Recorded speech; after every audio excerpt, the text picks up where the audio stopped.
Hello, my algebraites. On this great morning, we are going to be solving absolute value inequalities today. Solving absolute value inequalities. So make a quick change here. That should say inequalities. So let's recall our steps from equations and how they slightly will differ from our steps today. So let's see here. The first thing we always have to do is we have to isolate our absolute value. So that means the symbols, the absolute value of something, something, something, something, something, absolute value will equal. So they have to be isolated. The absolute value has to be isolated. Now, once that's the case, we're going to split into two inequalities.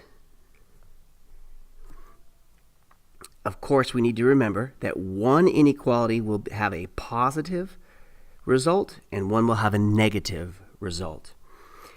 Also, what we have to watch out for is that one symbol is going to go in one direction and then we're going to reverse it. So we keep the symbol and then we flip it. We'll see that in just a moment.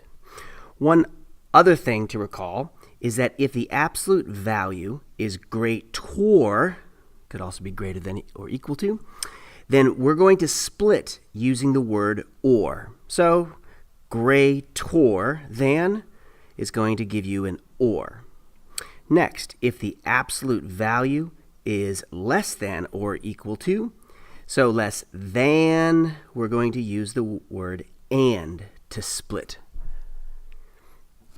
Next, we're going to solve each inequality. And then we are going to check a point or two. We're going to check our solution in some capacity. Remember that we will have things that, for example, if I graph and I get this here and this here or this here, then I can check right here and expect to get a false result. So when we check, we could just be mindful of that. All right, so let's jump into the first example here. Solve the absolute value of y minus 5 is less than or equal to 2. So the first thing we try to do is to isolate our absolute value, and we quickly see that isolationism is done. So now what we're going to do is split it into two inequalities. Remember, we drop the absolute value, and everything else is exactly the same. Now, the next part is we have to make this 2 into a negative, but here's a caveat. We're going to switch the direction. Why are we doing that? Well, we are changing this to be opposite. So often we think about when we multiply or divide by a negative, then we're going to switch direction. It's true this side was not multiplied or divided by a negative, but this does have to happen. So don't forget to flip the inequality there. Now we just need to remember this is a less than, so I'm going to use the word and. Okay, now we solve each one individually. Here I add 5, so I get y is less than or equal to 7. Of course, the word and is here, and add 5 again, so y is greater than or equal to 3. Now notice what we have here. We have our y is less than or equal to 7. Our y is greater than or equal to 3. So we could write this as a single entity. That is like this. 3 is less than or equal to y, which is less than or equal to 7. And it doesn't matter which way you write it, as two separate inequalities or as one massive compound situation. So now we're going to graph. There are going to be closed points at 3 and 7, and then all we do is connect the dots. Now to check, I'll just quickly walk through a check here. I just need to pick any number in here and expect to get a true situation. If I check 0, I expect false up here. If I get a 10, I expect false up there. So let's just check the 0. 0 goes here. So 0 minus 5 is negative 5. And the absolute value of that is 5. And is 5 less than 2? And that's false. Good, we expected false. If I put 5 here into the inequality, then 5 minus 5 is 0. The absolute value of that is 0. 0 less than 2. It does indeed work. On the next problem here, we're going to need to make some slight changes because of a misprint. So if you can delete this greater than symbol and convert it to a less than or equal to, and then delete the 11 to be a 2.